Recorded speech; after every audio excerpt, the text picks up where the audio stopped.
इसी कड़ी में अब देखते हैं कि सबसे पहला कॉलर हमारे साथ कहां से जुड़ रहे हैं। सौरभ जी जुड़ रहे हैं हमारे साथ कानपुर से। सौरभ जी नमस्कार। नमस्कार मैम। जी सवाल सर आपका। मैम मेरा सवाल है, मैंने BEL के 15 शेयर लिए थे 443.8 के प्राइस पे, करीब हो गए हमको 2 हफ्ते हो गए इसको, लेकिन युद्ध की खबर से ये कि डेली शेयर नीचे जा रहा है, तो मतलब इसमें हम शॉर्ट टर्म के लिए थे, लेकिन अभी 10-15 दिन हो गए, तो इसको कितना और रोक सकते हैं या निकल जाए इससे हम? शॉर्ट टर्म के लिए लिया है आपने? 3 से 4 महीने कह रहे हैं आप?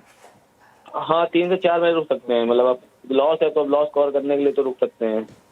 देखिए लॉस आपको उतना नहीं हो रहा, क्योंकि जितना ट्रेडर्स हॉटलाइन में मैं दर्शकों से बात करती हूँ, काफ़ी ऐसे आते हैं दर्शक जिनको बहुत लॉस हो रहा है। क्योंकि BEL अगर आप देखें तो स्टॉक अच्छा है लंबी अवधि के नज़रिए से। हालांकि आपका जो नज़रिया है वो शॉर्ट टर्म का है, और अमित जी बेहतर तरीके से बता पाएंगे कि करना क्या है आपको।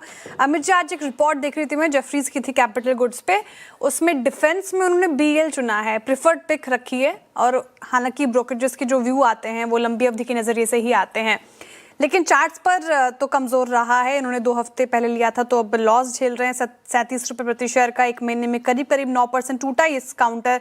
लेकिन हमें नहीं भूलना चाहिए सर, रिटर्न्स भी कमा कर दिए हैं इसने पिछले साल 35% से ज़्यादा। शॉर्ट टर्म क्या व्यू रहेगा, और अगर आप इनको सलाह दे पाएँ, क्या ये लॉन्ग टर्म रुक सकते हैं इसमें? जी श्रेया जी, देखिए अगर ओवरऑल स्ट्रक्चर BEL का बात करें, वीकली मंथली टाइम फ्रेम, तो वहां कोई प्रॉब्लम नहीं है। डेली चार्ट में डेफिनेटली हमने प्रेशर देखा है, बिकॉज मार्केट्स भी हमारी प्रेशर में है और ओवरऑल यहाँ पे रोज सेलिंग हो रही है। ओवरऑल क्वालिटी स्टॉक है, क्वालिटी स्ट्रक्चर है, वीकली और मंथली ट्रेंड्स अभी भी इंटैक्ट है। हायर लो का स्ट्रक्चर वहां पे डेफिनेटली एक पुलबैक जरूर आया, 8 से 10% का ऊपर के लेवल से स्टॉक लगभग 450-460 के लेवल पे था, और अब ऑलमोस्ट 406 के आसपास आ गया है। लेकिन अगर हम वीकली स्ट्रक्चर की बात करें और थोड़ा सा अगर इनका नजरिया लॉन्ग टर्म का हो, मैं कहता हूँ 6 से 8 महीने का, तो ऐसे क्वालिटी स्टॉक से नहीं निकलना चाहिए। 380 का एक स्ट्रॉन्ग सपोर्ट एरिया है। तो मेरी सलाह तो ये रहेगी, अगर मेरे पास स्पेयर मनी है इन्वेस्ट रखने के लिए, इसमें लगाने के लिए, तो इन लेवल्स पे आप होल्ड करें 380 के स्टॉप लॉस के साथ। और जैसे ही यहाँ पे थोड़ा सा वॉलेटिलिटी मार्केट में ऐड करेगी, I think BEL will start to recover. Overall structure में दिक्कत नहीं है, क्योंकि बाजार में गिरावट है, इसीलिए स्टॉक नीचे आ गया। ओके, तो ये थी राय BEL के ऊपर। चलिए आगे बढ़ा जाए। चंडीगढ़ से बलवीर जी हमारे साथ जुड़े हैं। Balvir ji good morning. Good morning madam. Good morning Amit Seth ji. Sir मेरा क्वेश्चन बड़ा टीडियस है कि दिसंबर में मेरे पास HDFC बैंक के 8000 शेयर थे, जिनकी एसेट वैल्यू 80 लाख बनती थी। उस समय मैंने बेहती जी से एडवाइज किया कि आप BSE में शिफ्ट कर लो। मैं BSE में शिफ्ट कर गया और मेरे को 3030 शेयर मिल गए। लेकिन BSE का शेयर की प्राइस बढ़ गई और HDFC कम हो गया, तो मैंने BSE के कुछ शेयर बेच के HDFC के 8000 दोबारा फिर परचेज कर लिए। HDFC के 8000, और उस समय मेरे पास BSE के 303 शेयर थे।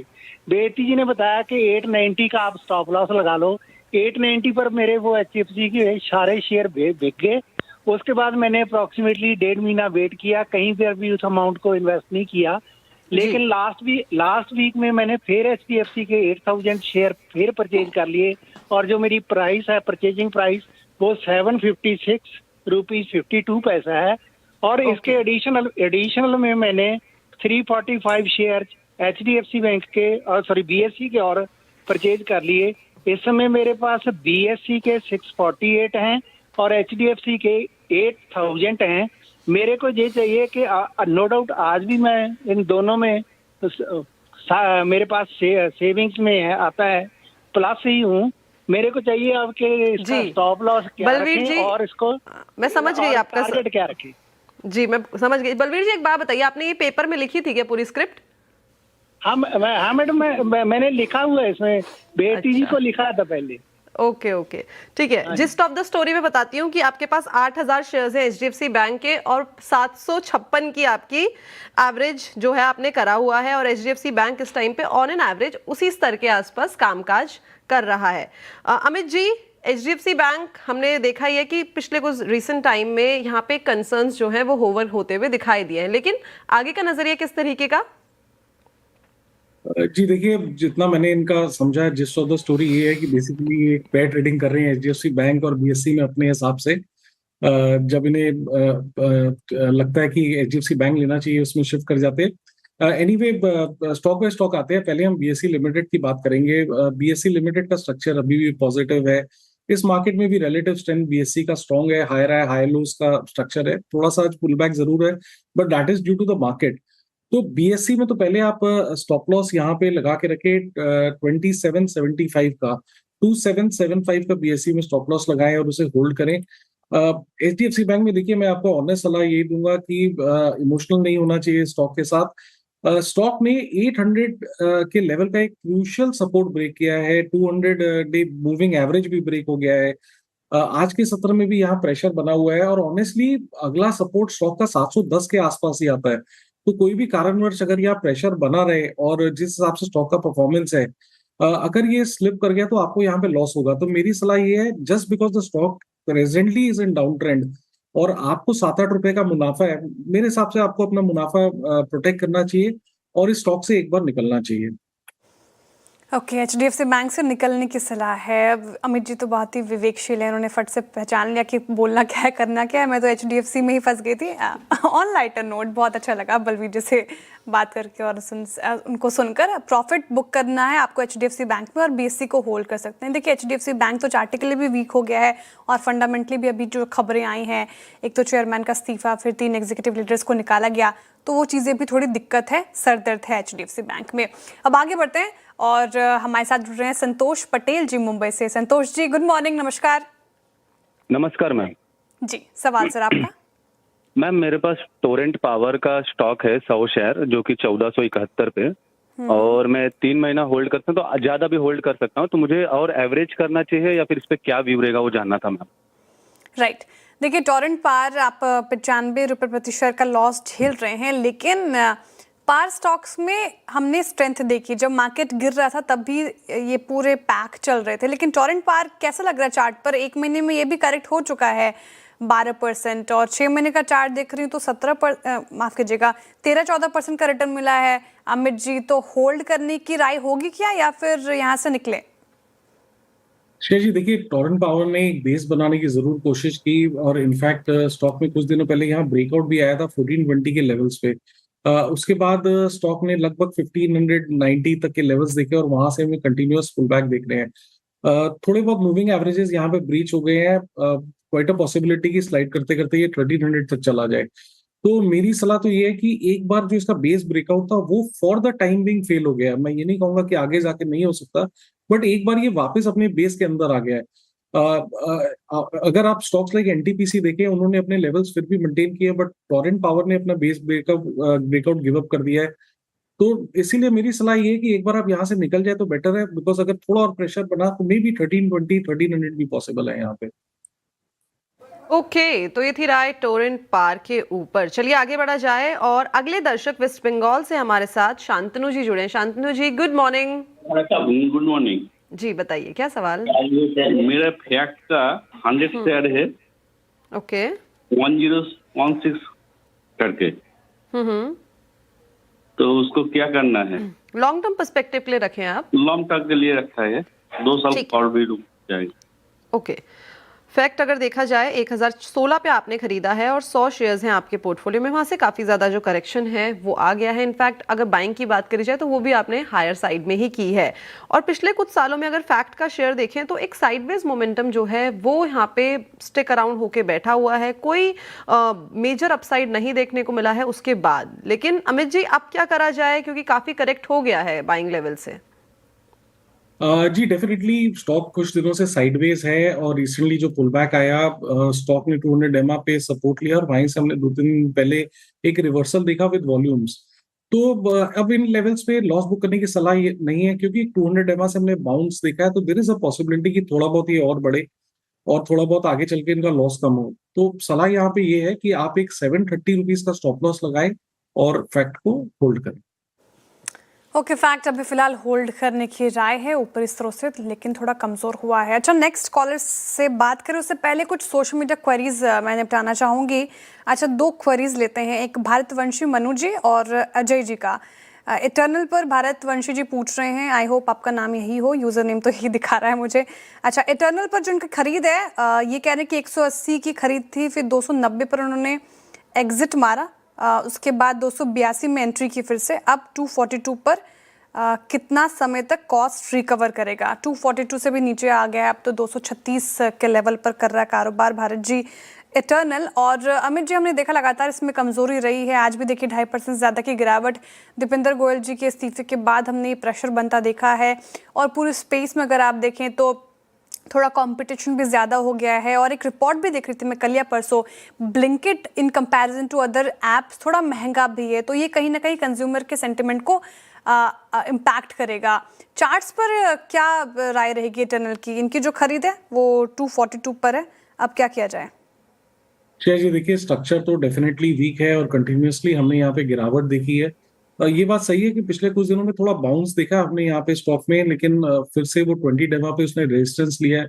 मेक और ब्रेक लेवल्स स्टॉक के लगभग 200-210 के आसपास आते हैं, वो ब्रेक करेंगे तो और भी ज्यादा दिक्कतें बढ़ेंगी।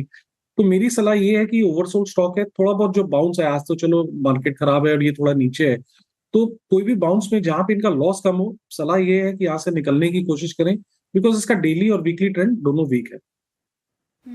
तो 180 से अच्छा कमाया था इन्होंने 290 तक, फिर 282 पर जो एंट्री ले ली थी वो थोड़ा भारी पड़ रहा है। सेल एंड राइज की स्ट्रैटेजी भारतवंशी जी आपको अपनानी है। दूसरा सवाल अमित जी अजय जी का है, और जियो फाइनेंस पर। अच्छा, इस पर राय लूँ उससे पहले डिस्क्लेमर हमारी तरफ से, जियो फाइनेंस हमारी पेरेंट कंपनी से एसोसिएटेड है, तो कोई भी आपको खरीद फरोख्त करनी हो, बाय या सेल करना है, तो अपने पर्सनल फाइनेंशियल एडवाइजर की सलाह के साथ ही ऐसा करें। हालांकि इन्होंने अपनी खरीद नहीं बताई है, भाव भी नहीं बताया है, लेकिन जियो फाइनेंस पर नजरिया पूछ रहे हैं, ये भी पेन में है, क्या किया जाए यहाँ पर? जी देखिए, अगर ओवरऑल स्ट्रक्चर की बात करें डेली चार्ट्स की, तो डेफिनेटली स्ट्रक्चर वीक है, ट्रेंड नेगेटिव है, चार्ट्स पे लोअर लो लोअर हाइज बन रहे हैं, सारी की मूविंग एवरेजेस के नीचे ट्रेड कर रहा है। द ओनली पॉजिटिव थिंग ये स्टॉक के चार्ट में यही है कि 220-225 के आसपास एक इसका सपोर्ट है।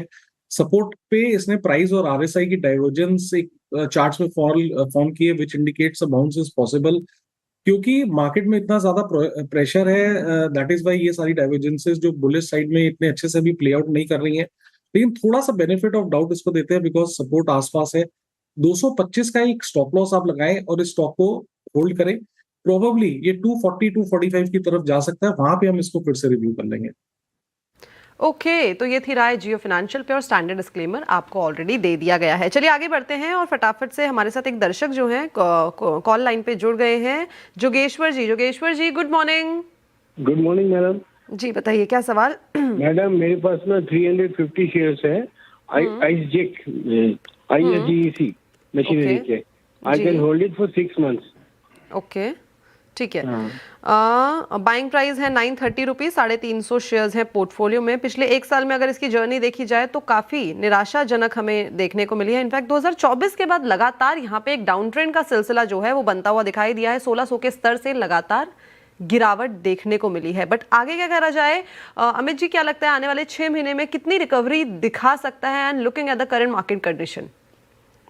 जी देखिए, पहले तो मैं डिस्क्लेमर देता हूँ कि इस चार्ट को मैं फॉलो नहीं करता हूँ, फर्स्ट टाइम भी देखा है, बट जितना भी चार्ट्स देख के समझ में आ रहा है, यहाँ पे स्ट्रक्चर वीक है, continuously lower low lower highs बन रहे हैं, और कोई भी सलाह यहाँ पे कि कोई भी उछाल है जहाँ पे इनका लॉस कम हो, आप यहाँ से निकलने की कोशिश करें। ओके, निकलने की सलाह फिलहाल यहाँ से, क्योंकि सेल एंड राइज की स्ट्रैटेजी अपनाएं, जहाँ पे लॉस कम हो वहाँ पे निकलिए। अच्छा, कुछ और सोशल मीडिया क्वेरीज निपटा लेते हैं, और जो क्वेरीज आई है वो आई है एक बार भारतीय एयरटेल पर लेकर आएगा। भारतीय एयरटेल का स्टॉक ये भी पेन में रहा है अमित जी, लगातार हमने चर्चा की है, ब्रोकरेजेस जहां पे पॉजिटिव साउंड करते हैं वहीं पर चार्ट्स में वो दमखम नजर नहीं आ रहा।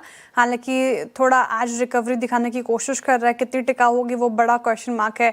1834 पर कर रहा है कारोबार, 1700 तक के लेवल हमने देखे, क्या करना चाहिए? शेयर जी, स्ट्रक्चर देखिए ऐसा लगता है कि यहाँ पे जो करेक्शन आना था वो कंप्लीट हो गया है, बिकॉज आप देखिए चार्ट्स पे 1780 से 1801 इसका सपोर्ट एरिया है। स्टॉक पिछले कुछ 15-20 दिनों से ये लेवल्स होल्ड भी कर रहा है, और अगर हम चार्ट को देखें तो यहाँ पे एक ABCD वेव फॉर्मेशन खत्म हुआ है, और स्टॉक आप देखिए पिछले 10 दिनों से कुछ भी डिप आती है 800, 1810, 1820, तो वापस वहां से रिवर्स करता है। थोड़ा सा मार्केट प्रेशर में इसीलिए ऊपर नहीं जा सक रहा है, बट मुझे ये लेवल्स टेक्निकली चार्ट पे अच्छा लगते हैं।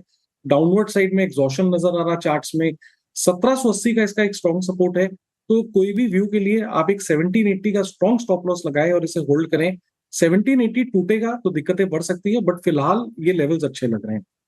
ओके, तो फिलहाल ये लेवल्स जो हैं अच्छे दिखाई दे रहे हैं। चलिए आगे बढ़ा जाए, और जो अगले दर्शक हैं परेश जी पूछ रहे हैं इंस्टाग्राम पे, इनके पास अमित जी कल्याण ज्वेलर्स के 3000 शेयर्स हैं पोर्टफोलियो में, और जो बाइंग प्राइस है वो है 548 रुपीज का। इस टाइम पे क्या करा जाए? काफी करेक्ट हो गया ऑलरेडी। जी देखिए, स्ट्रक्चर काफी वीक है कल्याण ज्वेलर्स का। 585 तो काफी दूर है यहाँ पे। ओवरऑल 200 डेमा के नीचे ट्रेड कर रहा है, और अगर हम चार्ट्स में भी देखें तो 50 डेमा का रेजिस्टेंस 408 के आसपास आता है। तो पहले तो रेजिस्टेंस 408 का है। थोड़ा सा स्टॉक 360 370 के लेवल्स होल्ड करने की कोशिश कर रहा है, बट ओवरऑल स्ट्रक्चर नेगेटिव है। तो कोई भी उछाल है जहाँ पे लॉस कम हो, यहाँ से निकलने की ही सलाह है। नेगेटिव है ओवरऑल स्ट्रक्चर कल्याण ज्वेलर्स, यहाँ पर निकलने की राय। अच्छा, एक आध क्वेश्चन और एड्रेस करेंगे। इंस्टाग्राम पर युवराज सिंह जी पूछ रहे हैं पीएफसी का चार्ट रखिएगा। इन्होंने कहा है कि 370 की इनकी खरीद है, तो इसमें और ऐड करूं या ना करूं, क्या किया जाए? 370 इनकी खरीद 396 के आसपास कर रहा कारोबार, तो पीएफसी पर इन स्तरों पर ऐड की राय होगी अमित जी? अक्षय जी, नहीं, ऐड करने की अभी सलाह नहीं है, क्योंकि स्टॉक एक कंसोलिडेशन मोड में है। नीचे में देखें तो लगभग 380 का इसका सपोर्ट है, और ऊपर में एक स्ट्रॉन्ग रेजिस्टेंस आ रहा है 440 के आसपास। तो जब तक 440 के ऊपर ना निकले, यहाँ पे ट्रेंड साइडवेज ही है। नेगेटिव नहीं कहूंगा, होल्ड करने की कोशिश कर रहा है चार्ट। तो फिलहाल ऐड तो ना करें, क्योंकि साइडवेज कंसोलिडेशन में है। एग्जिस्टिंग पोजीशन का एक 380 रुपीज का स्टॉप लॉस लगा के रखें। ठीक है, 380 का स्टॉप लॉस लगाकर आप इसे होल्ड कर सकते हैं, लेकिन इन स्तरों पर फिलहाल ऐड करने की राय नहीं है। हालांकि थोड़े प्रॉफिट में हैं आप, तो ध्यान रखिएगा, 380 का स्टॉप लॉस जरूर से लगाइएगा। बहुत बहुत शुक्रिया अमित जी, आज हमारे साथ जुड़ने के लिए। शो को वाइंड अप करने का वक्त हो चुका है, और सभी सवालों के जवाब देने के लिए। Happy weekend to you, happy Saturday and Sunday sir.